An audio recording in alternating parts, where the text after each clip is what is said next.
வேகமாக வளரவில்லை. இன்று அந்த உண்மையை ஒரு நிமிடத்தில் பார்ப்போம்.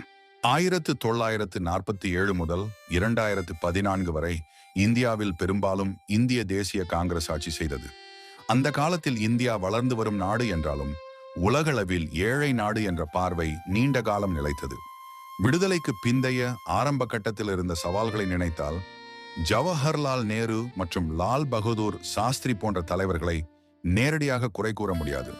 ஆனால் அதன் பின்பட்ட காலத்தில், குறிப்பாக இந்திரா காந்தி மற்றும் ராஜீவ் காந்தி தலைமையிலான ஆட்சிகளில் இந்தியா பொருளாதார ரீதியாக வேகமான முன்னேற்றத்தை அடையவில்லை என்ற விமர்சனம் எழுகிறது. 1980 முதல் 90களில் இந்தியா உலகின் பெரிய பொருளாதார நாடுகளின் பட்டியலில் முன்னிலையில் இல்லை. அதைவிட முக்கியமாக தனிநபர் வருமானத்தில் இந்தியா உலகின் கடைசி தரவரிசைகளில் ஒன்றாக இருந்தது. 150 நாடுகளில் 140க்கும் கீழ்நிலை.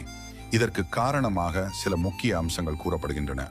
அரசு கட்டுப்பாடு அதிகம், லைசன்ஸ் ராஜ். தனியார் முதலீட்டுக்கு கட்டுப்பாடுகள், வெளிநாட்டு முதலீட்டில் தடைகள், தொழில் வளர்ச்சியில் மந்தம், ஊழல் மற்றும் நிர்வாக தாமதம். இந்த நிலையில் மன்மோகன் சிங் 1991 தொடங்கிய பொருளாதார சீர்திருத்தங்கள் ஒரு திருப்புமுனையாக இருந்தாலும் அதன் முழு பலன் உடனடியாக தெரியவில்லை. 2014க்கு பிறகு நரேந்திர மோடி தலைமையில் இந்தியா வேகமான வளர்ச்சி பாதையில் சென்றதாக ஆதரவாளர்கள் கூறுகின்றனர்.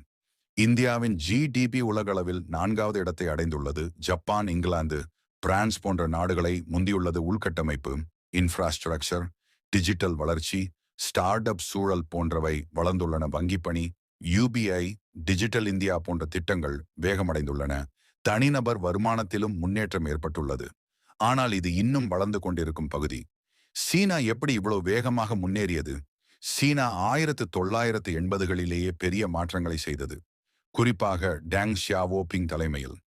உலகத்திற்கு திறந்த பொருளாதாரம், எக்ஸ்போர்ட் டிரைவன் எக்கனமி, மலிவான தொழிலாளர் பலம், மிகப்பெரிய உற்பத்தி, manufacturing hub of the world, வேகமான முடிவெடுக்கும் அரசியல் அமைப்பு, பெரிய அளவிலான உள்கட்டமைப்பு முதலீடு, ஸ்பெஷல் எகனாமிக் ஜோன்ஸ், SEZs.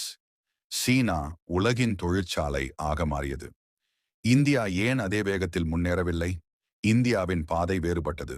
ஜனநாயக அமைப்பு காரணமாக முடிவெடுக்கும் வேகம் குறைவு. பல மொழி, பல மாநிலம், பல கலாச்சாரம், ஒரே மாதிரி கொள்கை நடைமுறைப்படுத்த சிரமம்.